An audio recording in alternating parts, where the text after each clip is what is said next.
fazer essa homenagem ao Guilherme, quando eu conversei com o Borges, né, para fazer essa exposição, veio do fato de que o Guilherme é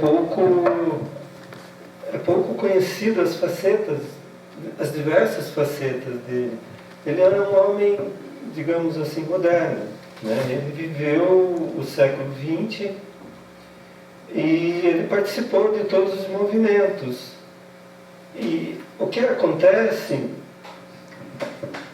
é que se pauta muito pela poesia dele, né, pelos outros assuntos, tal, mas se esquece que ele foi crítico de cinema, foi radialista, trabalhou em rádio, fez muita tradução, se interessou pelas histórias em quadrinhos, ele andava pela cidade, recentemente foi publicado, e está sendo redescoberto.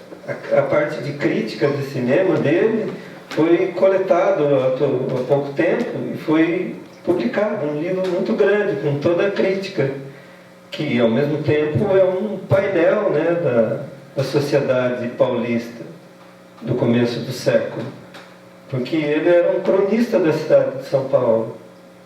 Quer dizer, então tem muitas facetas da crônica na prosa, né? Tem a poesia, que ele é tanto moderno como também parnasiano, né? Ele fez vários tipos de poesia. Uma poesia mais livre, também sonetos, né? Quer dizer, ele é uma figura que ainda precisa ser vista com outros olhos, né? Então, o que me levou basicamente a pensar nessa exposição é o aspecto gráfico, né? Porque a gente aqui temos um departamento no CCLA que é de artes gráficas, que é descobrir as artes gráficas, a relação dela com as outras artes, tanto seja a música como a poesia, a literatura, cinema, né? Não existe muita diferença entre as artes, né? Elas se misturam, Bom, aí eu resolvi partir para essa pesquisa e descobri que o Guilherme ele tinha uma intenção gráfica. Ele tinha muito interesse pelas artes gráficas, né? A partir da revista Glaxon, né, que ele era dos dínamos, né? Então eu fui pesquisando para tentar visualizar a conexão dele com o mundo, né?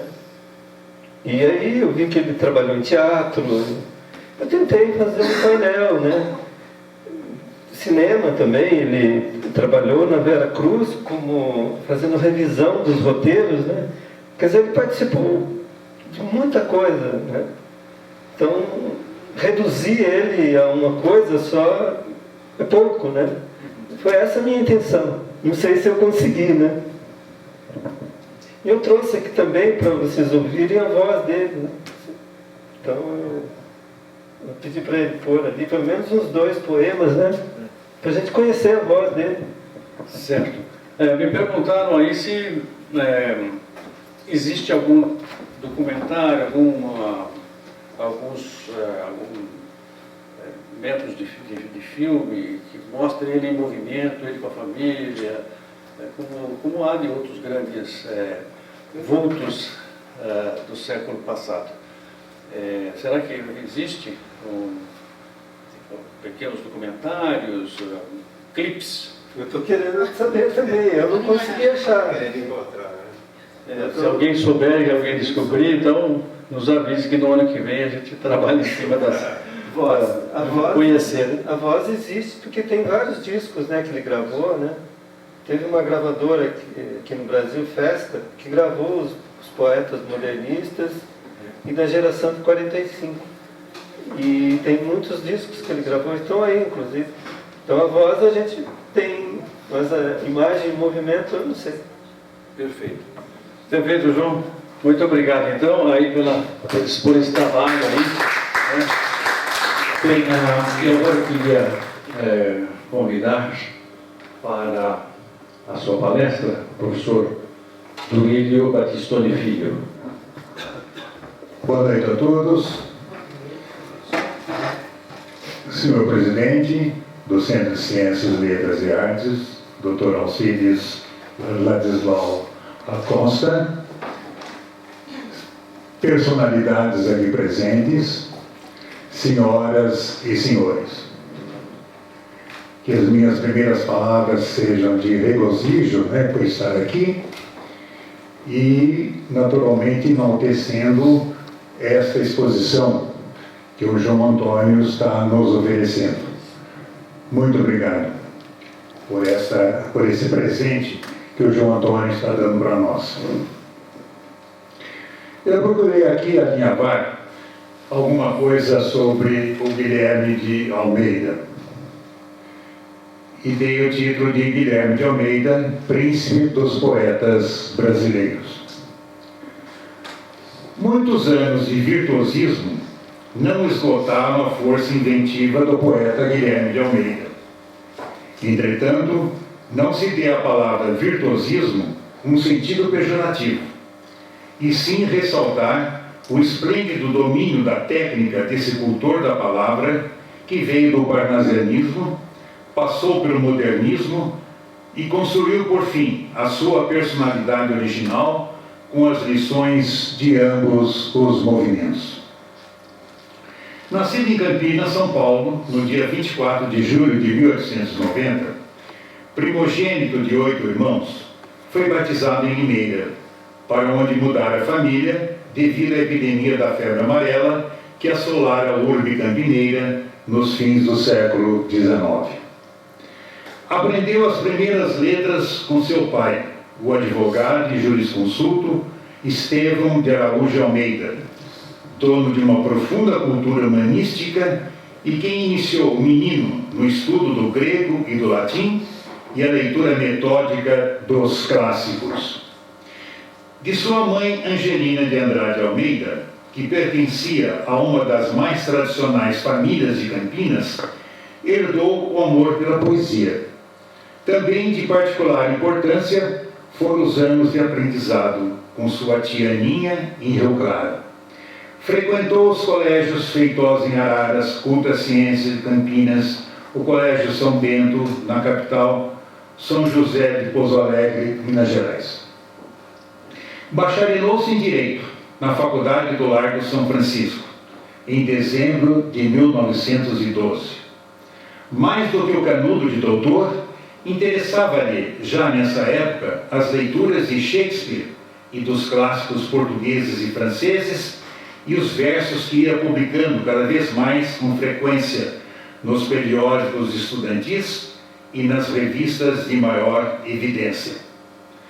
A iniciação nos segredos da ciência do direito, apesar dos esforços do pai, que exigia sua presença diária no escritório, ele preferia o convívio com as musas e a iniciação da vida boêmia da juventude doirada da cidade, que então vivia o auge da riqueza proporcionada pelo café. Poeta aos 14 anos, escreveu seu primeiro soneto, A Morte, sob a influência de Antero de Quental, após recuperar-se de insidiosa moléstia que lhe roubara a memória. É maravilhoso nascer outra vez, diria ele, tomado de estranha emoção. Comecei duplamente pelo fim, afirmava, pela forma mais difícil de poesia, que é o soneto, e pelo tema, que foi a morte. Seu primeiro livro, publicado Nós, apareceu nas livrarias de São Paulo no dia 8 de julho de 1917, pouco depois de o poeta ter vencido o concurso para a criação do brasão da cidade. Em 13 sonetos, esse livro de estreia conta um caso de amor que pode acontecer na vida de qualquer pessoa. O poema recebeu da imprensa brasileira e portuguesa cerca de 1.200 críticas. O êxito do livro animou Guilherme a cuidar de novas publicações e, em pouco tempo, tornado seu nome conhecido no Brasil inteiro. Sua maior emoção foi quando, ao tomar um bonde no centro de São Paulo, e viu uma operária lendo o seu livro Nós. A Nós seguiram-se A Dança das Horas, o livro de horas de História Dolorosa, além de Messidor. Por ocasião da Semana de Arte Moderna de 1922, o poeta empenhou-se na consolidação do seu ideário, através de medidas práticas como fundação, financiamento, coordenação e desenho da capa da revista Claxon, mensário explicativo do modernismo, dado seu interesse pelas artes gráficas, além de conferências em Porto Alegre e Recife. Nesse mesmo ano, recebeu uma carta em francês de uma admiradora do Rio de Janeiro, que se negava a se identificar, mandando-lhe de cada vez o pedaço de uma fotografia diferente para aguçar mais a curiosidade do destinatário. Então, ocorreu o lançamento de um livro de Guilherme, a que a jovem compareceu, e quando se aproximou do poeta para o autógrafo, sem que nada dissesse, Guilherme teve a certeza de que aquela era a sua correspondente especial. Houve entre ambos uma paixão fulminante que os levou ao casamento. No ano seguinte, o poeta casava-se com Belquis Barroso do Amaral, da Sociedade Carioca. Chamada de baby na intimidade, fez-se companheira ideal do poeta, sua musa permanente. Era bela, alta, clara, elegante e culta. Em Guilherme atendia a providência o apelo a Gonçalves Dias: dá-me, Senhor, uma mulher que escute o meu silêncio. A nomeação do poeta, pouco antes do casamento, para o cargo de secretário da Escola Normal do Brás, em São Paulo, visava dotá-lo de um ordenado regular para atender aos encargos de sua nova situação civil, acrescida de novas responsabilidades com o nascimento do filho Gui em agosto de 1924. O seu poema Raça, de forte índole modernista, de marcante beleza, certo preciosismo de sentimento e forma, é de forte conotação nacionalista. Viu o Brasil, primeiro os portugueses, depois o contato com a terra, o indígena, a Veracruz, que avançara do fundo do horizonte naquele dia da Páscoa, e finalmente o sangue da África, o negro fecundador do nosso deserto. Cremos que são versos selecionados para a posteridade, porque emanam o cheiro do Brasil, trazem o gosto da carne de nossos frutos e inebriam com a cantiga afrodisíaca do nosso mormaço. Vamos reproduzir apenas o fragmento em que se faz uma descrição do brasileiro e seu modo de vida. Aspas. Branco, verde, preto, simplicidade, indolências, superstições. O quarto do dióspede e a pousada, a rede e o cigarro de palha, o São Benedito e as assombrações. Donas de casa prestimosas fazendo a merenda, quindins bombocados, altos mastros de São João e os carros de boi gemendo, e os monjolos tossindo e as enxadas tropeçando nas roças capinadas. E a terra torrada, a terra torresmo, a terra estorricada, no forno crepuscular das queimadas para o nascimento simétrico e verde dos cafezais. Violões nos morros mulatos, machiches políticos, tosses, pitos e pinga na luz dos candeeiros, foguetes, cervejas eleitorais, o protesto indolente e o sonho com palpites nas noites inquietas. Fecha aspas. O crítico Sérgio Millier, na revista Terra Roxa e Outras Terras, tratou do poema, que considerou a realização mais alta de Guilherme. Não tem partes melhores ou piores, assinala. É um todo muito nítido, com as sombras, de vez em quando, das imagens mais violentas. Não adianta citar versos, é preciso ler o poema todo. Guilherme sempre dizia que há no mundo uma necessidade constante de beleza, Por isso, raça mantém-se de pé, nas estantes e no tempo, quaisquer que sejam as pequeninas escamoteações de textos de tantos escrevinhadores que falam sem saber do que falam. No longo período de 1925 a 1947, publicou apenas um livro de poemas intitulado Você. Tudo o mais, incluindo Acaso, foram compilações de poemas já publicados, junto com uns poucos inéditos e algumas traduções. O que parece fora de dúvida é que a poesia de Guilherme afirmou e, de certa maneira, prenunciou no Brasil a modernidade da poética ocidental, fundamentalmente através do seu mais pujante e emblemático elemento formal, que é o ritmo. Foi buscar nos cancioneiros medievais as assonâncias, as semelhanças de sons. Conhecedor dos sistemas métricos avoengos, prazia-lhe remoçá-los às demandas de seu estágio de criatividade. Membro a partir de 1928 da Academia Paulista de Letras, foi o primeiro autor modernista a ser eleito para a Academia Brasileira de Letras, onde foi recebido a 21 de junho de 1930. Como regozijo, os amigos ofereceram-lhe um jantar. O cardápio, impresso para a ocasião, era encimado pela seguinte frase jocosa, que o homenageado deveria ter entendido ao pé da letra como uma profética advertência. Os amigos de Guilherme de Almeida resolveram comê-lo antes que a academia o faça. Quando eclodiu a Revolução Constitucionalista de 1932 em São Paulo, Guilherme foi dos primeiros a se alistar na 2ª Companhia do 1º Batalhão da Liga da Defesa Paulista. Lutou bravamente na região de Cunha.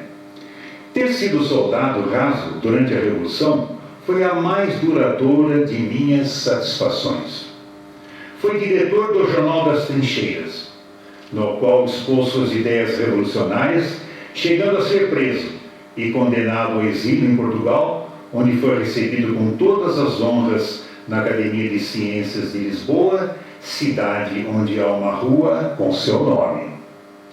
Nessa época, produziu as mais lindas páginas, revelando seu épico que viria enriquecer ainda mais a nossa literatura, para a qual foi já tão pródigo. Marcha, soldado, marcha o teu passo na história, deixa na terra uma pista, deixa um rastilho de glória. Merecem destaque ainda Credo, nossa bandeira, essa última composta de um só fôlego, ao tornar ciência de que o presidente Getúlio Vargas pretendia vedar aos estados o uso de insígnias próprias, o que se concretiza na Carta de 37. Somente em 1946 é que os símbolos regionais foram restaurados.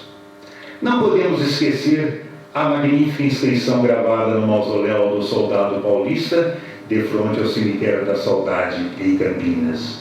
Não é túmulo, é berço, é sementeira de ideal, baliza do futuro, pista, rastro de heróis na terra campilheira, e assim por diante. Seu amor a São Paulo era tão intenso que todo ano, no dia 9 de julho, pedia à esposa que hasteasse em sua casa a bandeira paulista.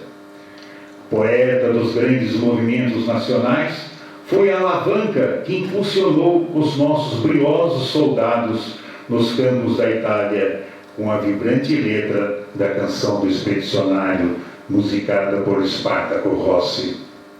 Está sempre na nossa memória a beleza desses versos. Você sabe de onde eu venho? Venho do morro, do engenho, das selvas, dos cafezais e assim por diante. É realmente comovente. Entre os muitos títulos com que o distinguiram, destaca-se de Príncipe dos Poetas Brasileiros, que lhe foi conferido em votação nacional em 1959, durante o jantar oferecido pelo presidente Juscelino Kubitschek. Nada disso, porém, o tirou do obscuro cargo que ocupava na Escola Normal do Brás, ou que o libertasse da obrigação diária de ter de escrever para os jornais, por uma simples questão de sobrevivência sob o pseudônimo de Urbano. Um ano mais tarde, por ocasião da inauguração de Brasília, foi o orador oficial, com a belíssima oração Prece Natalícia a Brasília, que ele próprio considerava sua obra-prima. Paulo Bonfim, que alguns consideram o sucessor de Guilherme, comenta que era costume do poeta receber os amigos em sua residência, primeiro na Pamplona e depois na Macapá, para noitadas inesquecíveis em que discorriam os mais diversos assuntos, desde a Grécia clássica, poesia provençal, literatura, botânica, futebol e até cinema. Aliás, diga-se de passagem, Guilherme foi crítico da sétima arte e sua musa era Greta Garbo. Traduziu os poetas simbolistas franceses como Baudelaire, Mallarmé e Verlaine. Certa ocasião, Paulo levou o poeta Jorge Maltner à casa de Guilherme. O encontro produziu tamanha impressão no jovem escritor que exclamou ao despedir-se: "Mas esse homem é um bruxo." Pareus de Siqueira considerava o feiticeiro do verso e Lúcio Ventura o bruxo da palavra e do sentimento. Sim, Guilherme era um iniciado, e a poesia sua ciência sagrada. Cassiano Ricardo, em um estudo publicado na revista da Academia Paulista de Letras, fala das antecipações, entre aspas, do poeta, em cujos versos visuais e concretos pratica aquilo que os jovens poetas julgam ser iniciação. A verdade é que foi além do seu tempo. Não contente com tamanho virtuosismo, deu-se a volúpio intelectual de produzir arcais, tendo o conhecimento do gênero nipônico através do seu cultor mais conhecido, Basrou, na tradução de Fitzgerald. Guilherme partiu para a elaboração de poemetos próprios, valorizando-os com a introdução de rimas inexistentes no japonês. O haikai não é um poema de amor, é de estação, é com verbete de um dicionário e deve ser, antes de tudo, espontâneo, obtido como quem pega um inseto em voo. Contém 17 sílabas, dispostas em 3 versos, o primeiro de 5, o segundo de 7 e o terceiro de 5 sílabas. Vejamos alguns arcais guilhermianos. O sono. Um corpo é um trapo. Na cara, as pálpebras claras são de esparadrapo. Sabedoria. Uma ave poisada no para-raio olha para o céu e há trovoada. Israel Dias Novaes, meu companheiro na Academia Paulista de História, me contou certa vez que, juntamente com seus colegas parlamentares, foi convidado para visitar o Japão, onde participou de uma audiência em Tóquio com o príncipe Akihito, na época herdeiro do trono e depois imperador. Hoje tem o seu filho como sucessor, né? Através de um intérprete, Israel contou ao príncipe que havia no Brasil um poeta chamado Guilherme, cultor do haikai. Akihito deteve-se ante a notícia do intérprete e, entusiasmado com semelhante notícia, pediu imediatamente o endereço do poeta e pormenores de sua poesia. Quis saber tudo, sobretudo como os mini-poemas de Basrou eram recriados da língua original para o português. Guilherme recebeu muitas homenagens de diversas partes do país. Sempre amou sua Campinas, com a qual disse ter cometido uma injustiça quando foi eleito príncipe dos poetas brasileiros. Aceitava homenagens de vários cantos do Brasil, mas não tivera tempo de ir receber, até aquele momento, em loco, os aplausos de seus conterrâneos, o que aconteceu somente em 1962. O Diário do Povo de Campinas organizou à época uma grande homenagem ao poeta e o convite partiu então o prefeito Miguel Vicente Cury. Blogueira, como era, relatava a história de um cidadão que disse, aspas, não é preciso perguntar a um campineiro se ele é de Campinas. Se eu é, vai logo dizendo. Se não, por que humilhá-lo? Em um outro retorno à cidade, aconteceu a 20 de dezembro de 1968, quando foi homenageado pelo Clube dos Poetas, convidado pela poetisa Arita Petená, com um jantar na cabana do círculo militar. Ao agradecer, dizia o poeta: olha, essa terra útil que ainda sonha, porque acredita nos poetas, essa terra nesse instante é nossa, bem nossa, sempre nossa, cada vez mais nossa, Campinas. E a certa altura conclamava: Campinas, amorosa amada minha, de vós trazendo a luz do meu primeiro dia, o amor dos meus e o amor aos meus. Eu deixei de ser eu para ser nós. Essa visita marcou o seu coração. Guilherme gostava de conversar. Amava as flores, as crianças e os cães. Era um emotivo, mas seu ar parecia sempre austero. Falava muito rápido. Tinha sempre uma palavra de estímulo para os jovens. Esclarecia aos que o procuravam sobre dúvidas a respeito de jovens, de poemas e autores. Tinha boa memória, sabia todos os versos de cor, nunca demonstrava impaciência ou mau humor e dava à imprensa todo o tempo necessário. Recebia muitas visitas em seu escritório e muitos telefonemas. Seu escritor preferido era Shakespeare, e entre os nacionais, Graciliano Ramos. Aos amigos sempre dizia: se pudesse recomeçar a vida, gostaria de ser tabelião, numa cidadezinha bem obscura do interior. Adorava a música, e seus compositores prediletos eram Mozart, Bach e Brahms, e o brasileiro Noel Rosa, que ele considerava um gênio. Escrevia poesia à mão e artigos de jornal diretamente na máquina. Era torcedor do São Paulo Futebol Clube. Seu prato predileto era cuscuz e leitoa bururuca. Tinha horror a remédios. Santo Antônio era o santo de sua devoção. Gostava muito de vestir-se bem e foi o primeiro homem no Brasil a usar o relógio pulseira. Tinha um hobby predileto: aquarela pirotécnica e fazer balões de São João. Não costumava pensar na morte. Entretanto, esta o acolheu a 11 de julho de 1969, há 50 anos, vítima de uma uremia. Seu corpo foi velado no saguão da Academia Paulista de Letras. Pouco depois foi sepultado no Mausoléu dos Mortos de 1932, no Ibirapuera. Paulo Bonfim, na ocasião, tomado de grande emoção, proferiu um poema de Guilherme: Oração ante a última trincheira. Assim termina a vida daquele que foi o poeta da paulistanidade, revolucionário e herói, o mais paulista dos vates de São Paulo, que cantou ao longo de seus passos as belezas da criação divina. Muito obrigado.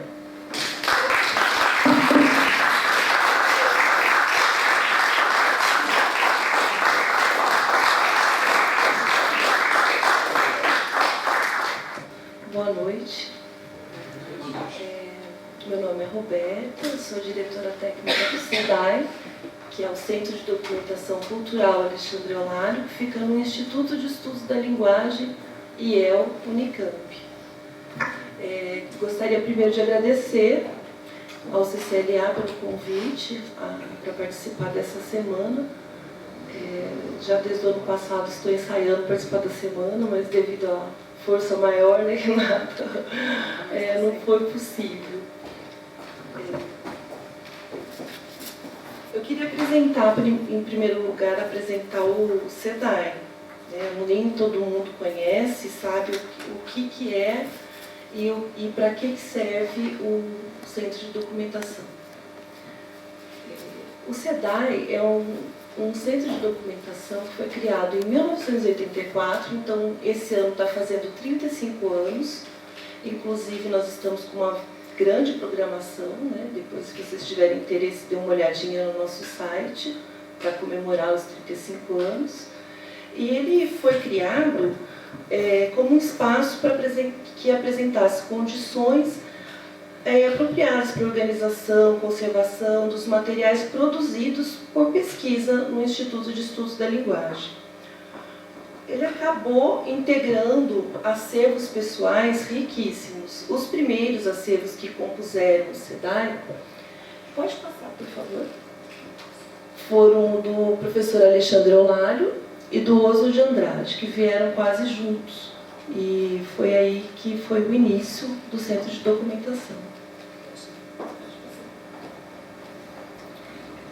O acervo é constituído, então, por fundos pessoais e institucionais. Fundos são arquivos, acervos completos que veio de uma pessoa. A gente chama arquivisticamente de fundo, né? Quem não conhece.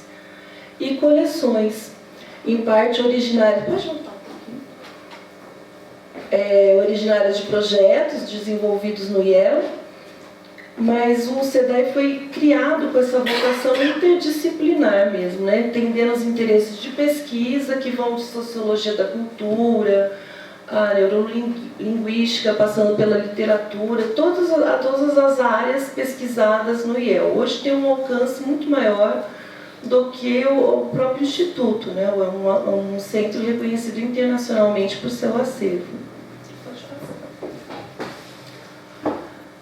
Então, o que fazemos lá, além de guardar essa documentação? As funções do SEDAI são a preservação física, moral e intelectual e a comunicação dos documentos arquivísticos que compõem os fundos e coleções do seu acervo. O que significa isso? Que nós temos como obrigação cuidar desse acervo, né, preservando tanto a parte física, que são os documentos, o suporte, a parte moral, que é o direito que esses acervos têm de serem respeitados seus direitos autorais, os seus direitos de imagem, o seu sigilo, se for o caso, a sua integridade, né?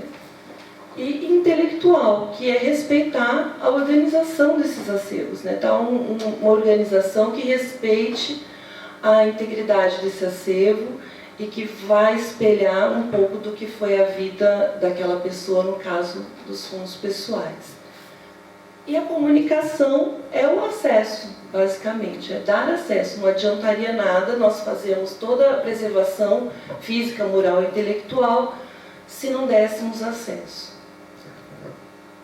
Pode passar. Aqui é um mapinha de localização, não sei se todo mundo conhece a Unicamp, mas quando vocês forem conhecer o SEDAI, que fica no Instituto de Estudos da Linguagem, ele é o primeiro prédio, ali, ó, o primeiro prédio chegando pelo estacionamento de cima.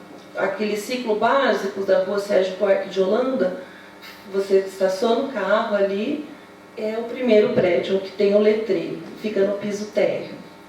Pode passar. Então, na sala de pesquisa nós temos uma sala de consulta com mesas, computadores, leitoras de microfilme, TV, várias coisas para os pesquisadores realmente ficarem à vontade pesquisando. Temos as bibliotecas de referência, os catálogos, os inventários. Pode passar. Também é possível fazer pesquisa online. Nós temos, através do nosso site, dá para pesquisar através do Pesquisar, que é uma base de dados que atualmente é utilizada pelos arquivos históricos da Unicamp. Temos também a plataforma de documentos sonoros, que dá para consultar arquivos sonoros, tanto na parte transcrita como em áudio. E também uma grande parte do nosso acervo bibliográfico já está disponível no sistema de bibliotecas da Unicamp. Pode passar. Agora vamos entrar no que interessa, né? Que é o Fundo Guilherme de Almeida no SEDAI. Eu coloquei uma fotinho dele aqui, uma foto do fundo.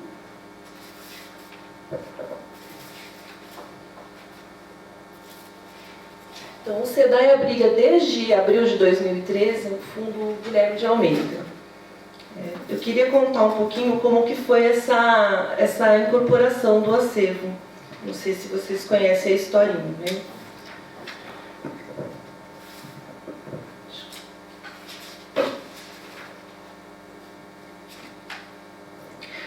O acervo esteve muitos anos sob a guarda de Frederico Ozanam, que foi um amigo e biógrafo de Guilherme de Almeida. Esteve aproximadamente 4 décadas sob a guarda do Frederico, especialmente na casa dele, né? A maioria dos documentos foi acumulada pelo titular, ou seja, pelo Guilherme de Almeida, ou por sua esposa, a Baby, né?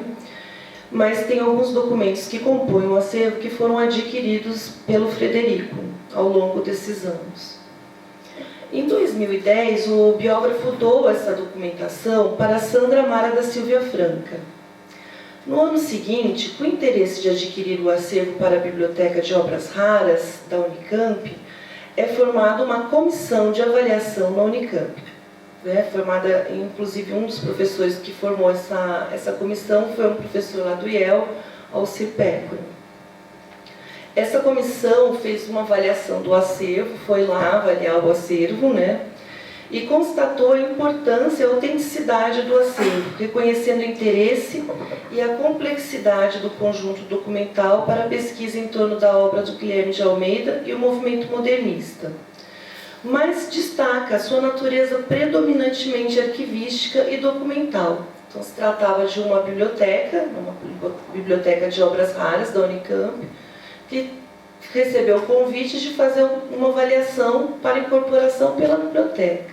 Essa comissão achou que seria mais pertinente ser incorporado por um centro de documentação, pois se tratava de um arquivo muito íntegro, né?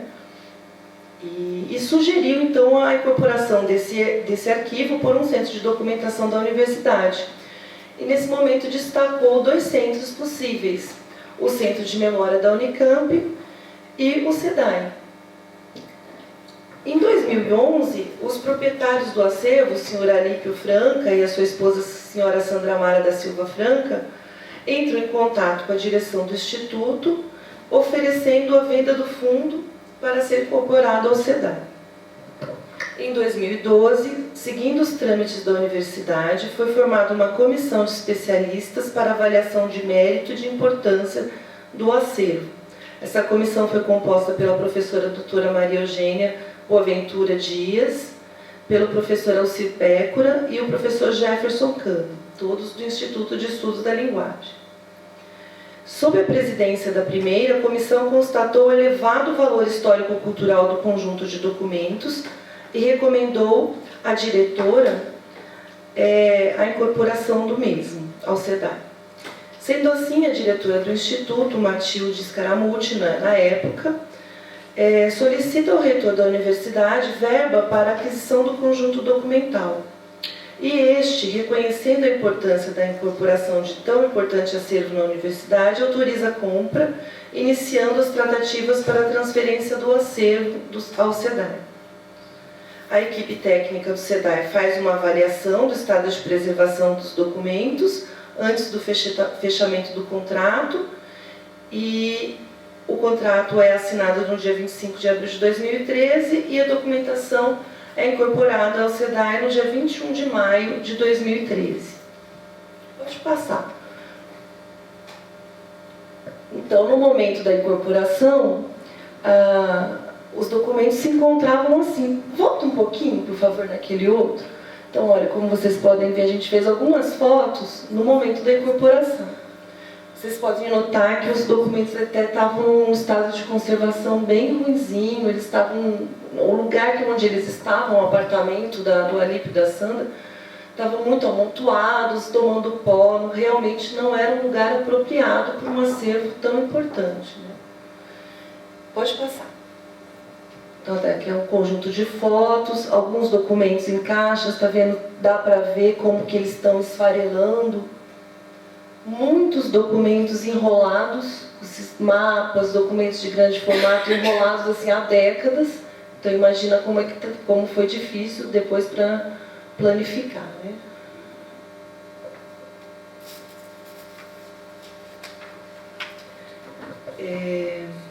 O conjunto é composto por 8 metros lineares de documentação, totalizando cerca de 15 mil documentos. Então, é um acervo muito grande. É composto por manuscritos, datiloscritos do titular, que registram sua produção literária, discursos, letras de hinos, traduções, trabalhos na área de heráldica.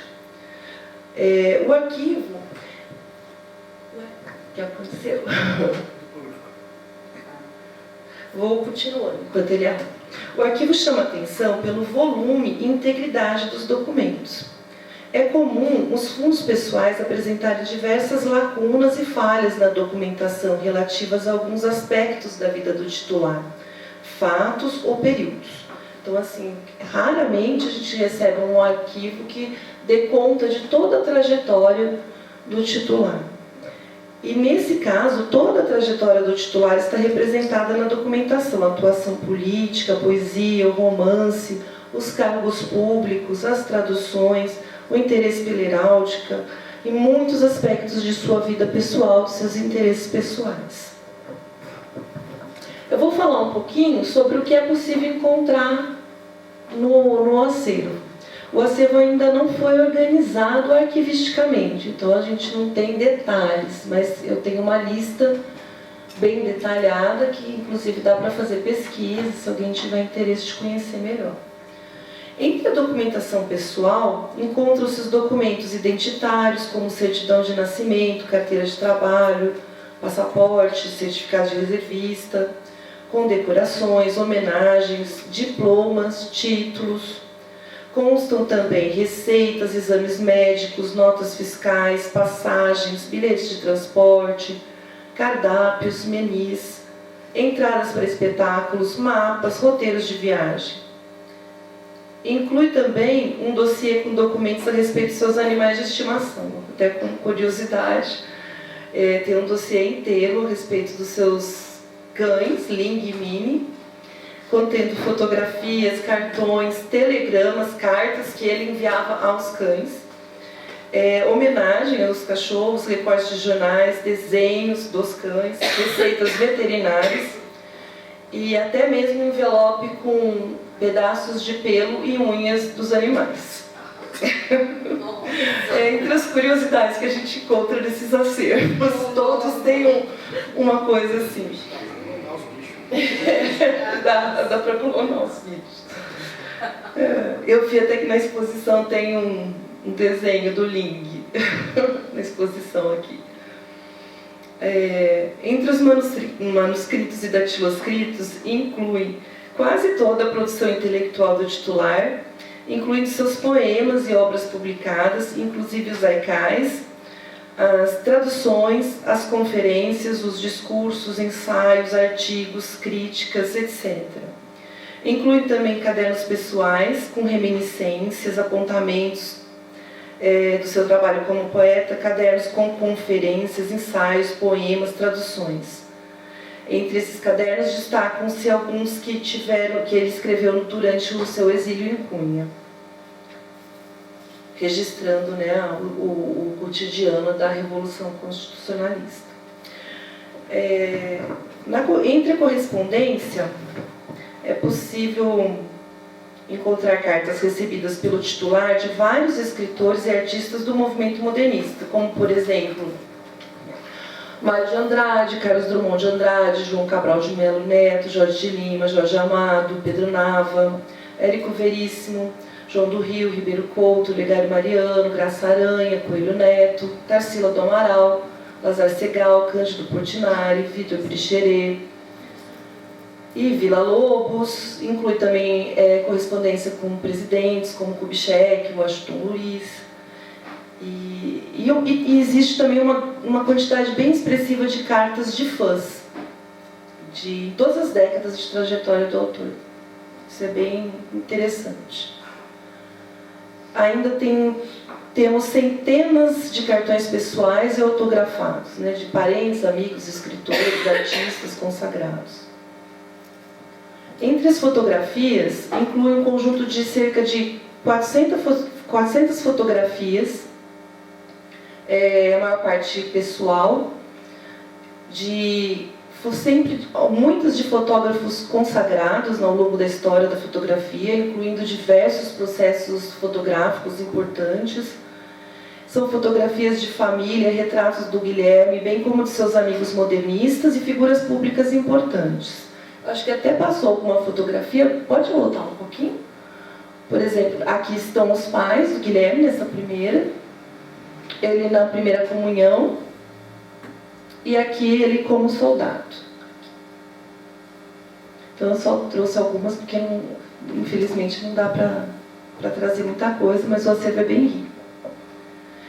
Inclui também um conjunto de cerca de 100 fotografias da casa de Guilherme de Almeida.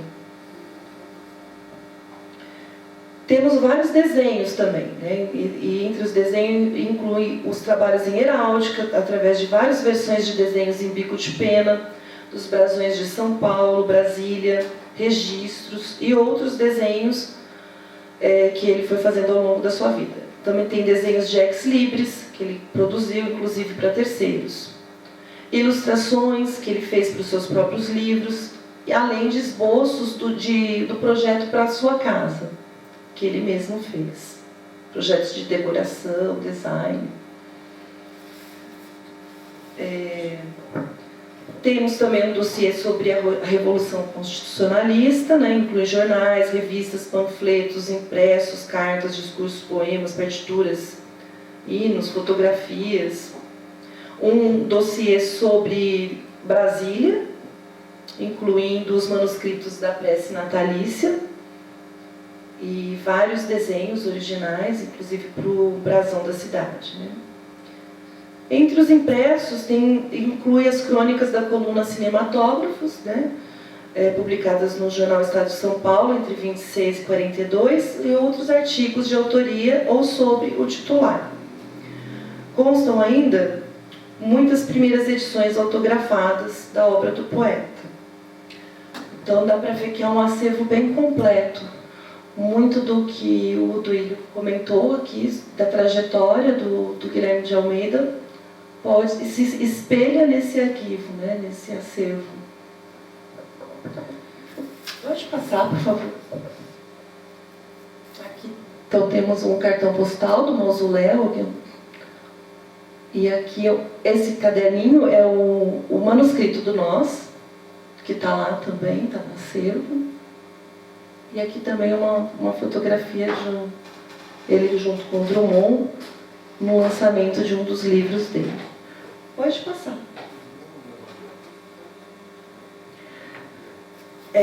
O tratamento arquivístico. Após a chegada do fundo ao SEDAI, demos início às etapas de limpeza, higienização, acondicionamento e listagem. Então, como eu falei antes, o acervo estava bem sujo, em condições muito difíceis mesmo de conservação. Então foi necessário primeiros socorros, né? Fizemos toda a limpeza com trincha, pincéis, limpeza manual de folha a folha do acervo, tiramos os clipes metálicos, os objetos metálicos. Foram feitos alguns processos de conservação, os documentos que estavam muito danificados, então precisavam de uma restauração imediata. Foram retirados, as fotografias foram retiradas dos invólucros que estavam, que muitas vezes não são adequados, né, para a conservação, foram colocadas em invólucros de papel neutro e jaqueta de poliéster, que são os adequados para a conservação. E esses processos visaram manter a integridade do acervo e proporcionar mais segurança no manuseio e guarda da documentação. Então foi feito esse processo minucioso de conservação. Também foi feita uma listagem bem detalhada, apesar de não ser uma organização arquivística, é uma listagem ainda. É possível consultar essa listagem e encontrar a documentação citada aqui. Então, se alguém tiver interesse em pesquisar, eu inclusive já enviei para algumas pessoas essa listagem, a Renata tem, né? Se alguém quiser, eu posso enviar também, depois me deixam o e-mail que eu posso enviar. É possível encontrar a documentação. Os próximos foi também realizada uma descrição arquivística, né, a nível macro, que é nível de fundo, então uma descrição mais geral do fundo, que já está no nosso guia de acervos, constante na nossa página, na página do SEDAI. E também tem essa descrição no Pesquisar, que é a base de dados que eu comentei. Os próximos passos serão, então, a conservação de todo o fundo, a conservação detalhada, onde a gente faz processos de restauro com papel japonês, onde tiver perda de suporte, estabilizamos o documento, fazemos todo o processo para que ele não sofra mais danos, né? A gente faz o que nós chamamos de conservação preventiva, que é quase que uma medicina de família, assim. Então a gente gosta de brincar que nós não somos assim aquele socorrista que vai lá ressuscitar o documento. A gente prefere estabilizar o documento para que ele não precise chegar nesse ponto, né?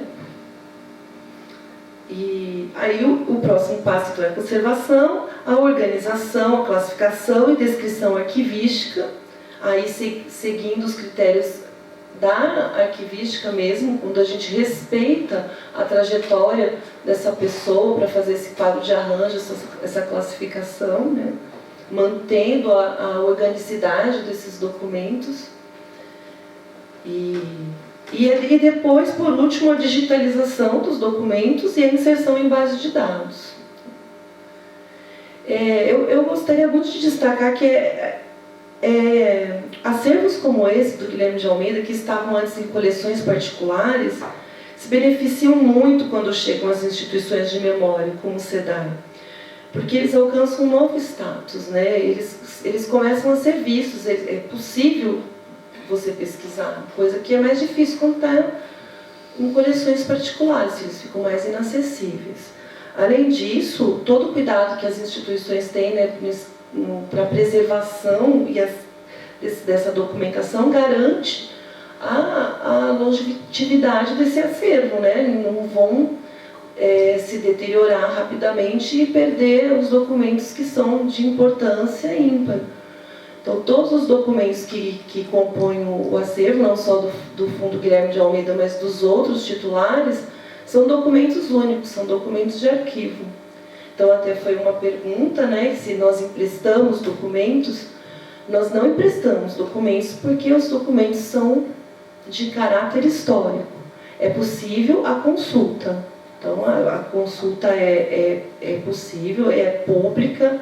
O SEDAI é uma instituição dentro de uma universidade pública, então nós damos acesso a qualquer tipo de pesquisador, mediante um cadastro, identificação e alguns cuidados básicos no manuseio. Então qualquer um pode ir lá e pesquisar na nossa sala de consulta. Nós também temos um serviço de reprodução de documentos, se for necessário, o pesquisador precisar de reprodução em alta resolução, nós fazemos esse serviço também. Tá? Então, eu agradeço o convite novamente, agradeço a oportunidade de mostrar o nosso trabalho em nome da equipe toda do SEDAI e espero a visita de vocês.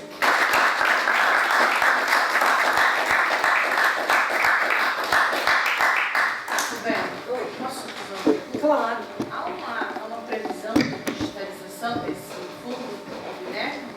Então, como eu comentei, a digitalização é o último passo que a gente faz na organização de todo o fundo. Primeiro vem os processos que são mais importantes para a salvaguarda do arquivo, que é a conservação e a organização mesmo desse fundo, né? Nós, atualmente, estamos organizando o Fundo Flávio de Carvalho, entre os fundos pessoais.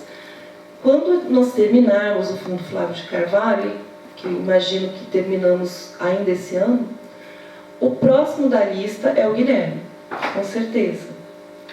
A gente ainda tem que passar pela comissão do SEDAI, mas eu até já avisei a equipe que pela importância, pelo volume, pela integridade, é muito importante que a gente até passe o Guilherme na frente da fila, né? Porque tem muitos outros que entraram antes dele, mas possivelmente ele será o próximo. Mas é aquilo que eu falei, se precisar de digitalização de alguma coisa, nós fornecemos a digitalização feita lá mesmo. Tá?